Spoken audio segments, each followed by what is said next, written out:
all of a sudden, they're realizing. All of a sudden, you're starting to hear it. The Eagles are a lot better than people thought, and the Niners better watch out. Still the cowboy, Mr. McLean. You Americans are all alike. But this time, John Wayne doesn't walk into the sunset with Grace Kelly. Scary Cooper, asshole.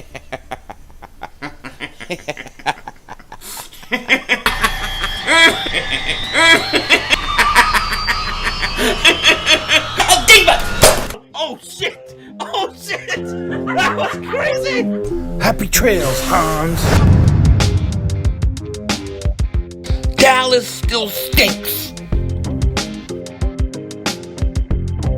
Yo, by the way, King Dingbat here, and I hope everybody's having a great day. Hope you guys are doing well. So before we start this video, I just have to give this quick reminder again. If you have the Newsbreak app, maybe you want to get the Newsbreak app, click the link in the description, give your boy a follow. We're over there, and you don't want to miss it. We're going to be putting some exclusive stuff over there as well. So go check it out if you want. If you want to see this beautiful face, second best jawline in all of the internet. Look, you know, I'm a good-looking guy. What can I say? I look like Denzel Washington. Now, before we start talking about some of the Eagles stuff, I want to talk about some very important injury updates from the San Francisco 49ers. Jason Verrett is the starting corner for the Niners. He is out this week. Raheem Mostert, the running back, he is out this week. So the Niners are getting a little banged up. They're not going to have some of their starters, and this don't bode well for them. Let me tell you, because I am feeling super confident about this game. I feel great about this game. And here's why, okay? Because a lot of people are telling me the 49ers are really good. They're really stacked. They're really this. They're really that. Okay, listen. I know they got a lot of talent on the team. I'm not saying they don't. But I'm not a Garoppolo guy. You know what I mean? I'm not. I'm not a big Garoppolo guy. And Trey Lance, he's not ready to start yet. So I think the Eagles are getting the San Francisco 49ers at the perfect time. They have to travel cross country. They're without two of their starters already. And guess what? And maybe the most important thing, my man, my cannoli-eating, gabagool dish-router coach who gets up blowing Jalen Reagor's ass, he gets this team pumped up. He gets me fired up. Okay? He's a very likable guy. He's a very smart guy. He's a great motivator. I know these players love him because I do. You know what I mean? And look, he is going to have that team ready to go. He is going to have that team ready to play. Okay?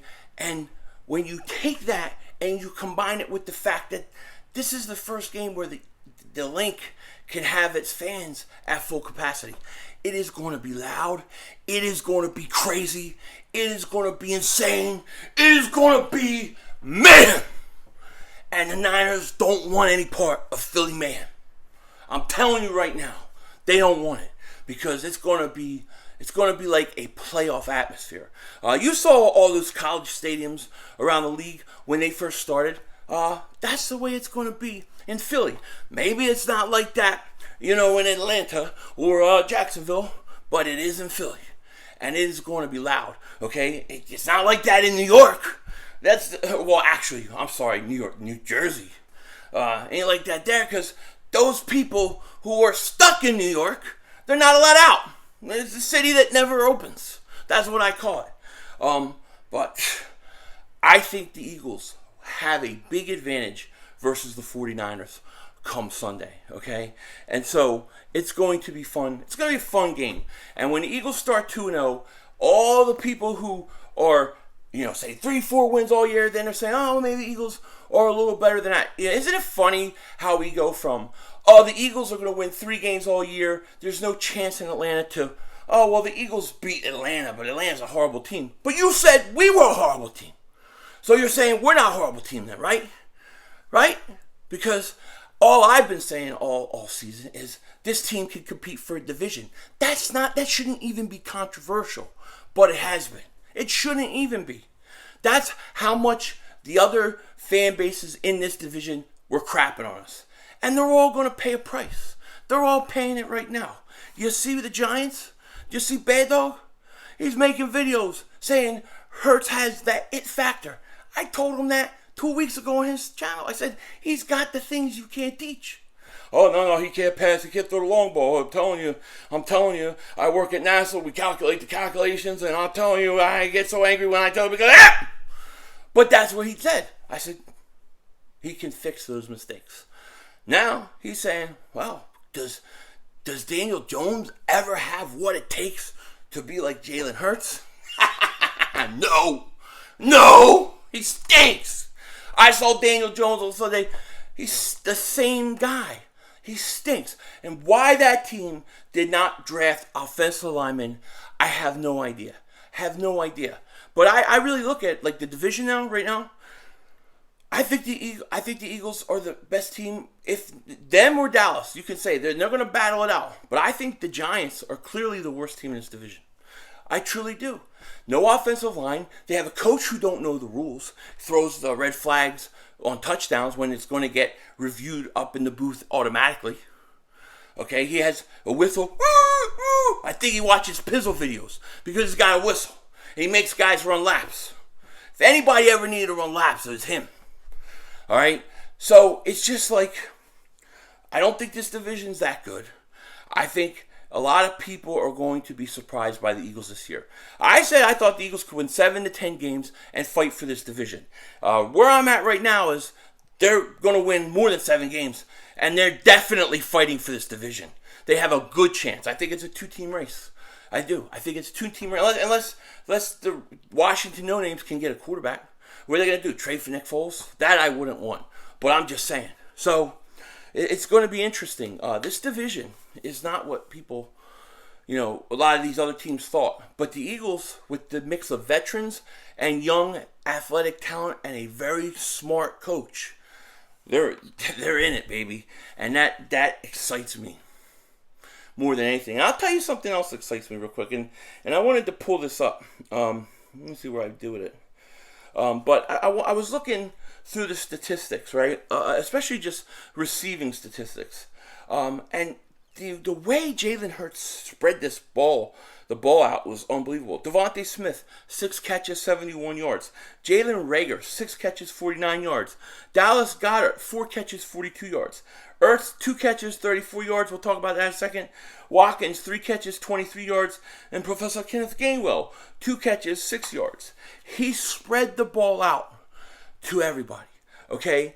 And we talk a lot about Devontae Smith, a lot about Quez Watkins. And I mentioned this in last night's video, a little bit about Jalen Reagor.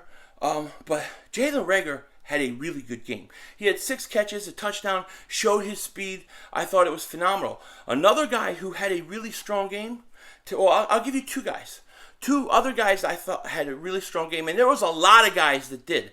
Okay, but these guys I'm talking about because they pertain to the future. They need contracts. One of them just got it, and that's Jordan Mailata. Did you see what he did? I mean, he is a beast of a man. Okay, and he just got a contract. It was so funny because when they signed his extension on Saturday, people were like, I don't know, did he prove he really deserves it? Then he went on Atlanta and double moonwalked that ass. And everybody said, oh, okay, we get it now. Okay, so that was a great extension. But another guy that needs extension is Dallas Goedert. Now, I know there was talks about if the Eagles should trade him, this, that, or the other. I thought Dallas Goedert was phenomenal versus the Atlanta Falcons, okay? I thought he was phenomenal. He made some great catches. You can say, oh, he didn't catch the one in the end zone, but I don't believe it. I think he did. He had 4 catches, 42 yards. Great catches. He had a screen where he broke a bunch of tackles. To me, Dallas Goedert's you got to extend him. He's got to be extended. Ertz had 2 catches. Then he was non-existent. One of those catches that he got credit for, he really dropped it. Now, it was underthrown and stuff like that, but to me, Ertz gets 2 hands on that ball. He's got to catch it. Okay, once you get 2 hands on that ball, I think you got to catch it. And it went right through his hands. He got lucky, got credit for it, but then he was non-existent. Where was he the rest of the day? What was he, hurt, banged up a little bit? Well, that's what happens with older guys. This kind of proves my point. Dallas Goedert showed me he needs a play. He needs an extension. He needs an extension. Okay, when you look at the team, it's just ridiculous. What they're building here is ridiculous. I talked about this yesterday. I mean, Devontae Smith, Jalen Reagor, wide receivers, both first-round picks, both showed up. Quez Watkins, he's going to be a stud. Totally showed up. Then you have your tight ends. Dallas Goedert showed up. Ertz right now showed up. They got Stalls too. I mean, he even played. They got talent, man. We got young talent at skilled positions on offense. We don't need any more signings. We don't need any other guys. We just need to keep who we have. You know what I mean? You know what I mean? White rerun. I'm feeling great, man. Like I know what they're building. I can feel what is happening to this team. Something special is going on, and they're going to build it over the course of the next few years. I can feel it.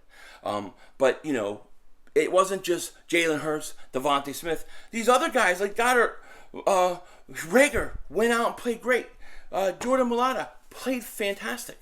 So these guys, they've got to get extensions.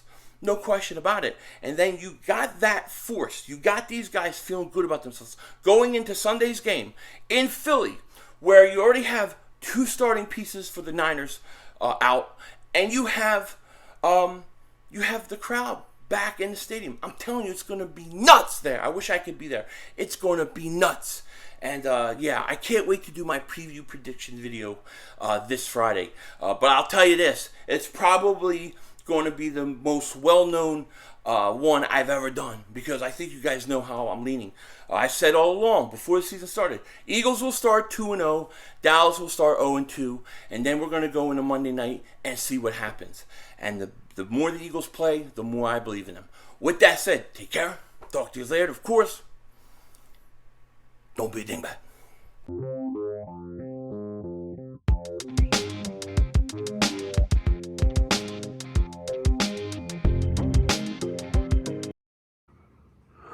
Man, I fell asleep. I don't know what day it is. I don't know what time it is. All I know is I look like Denzel Washington.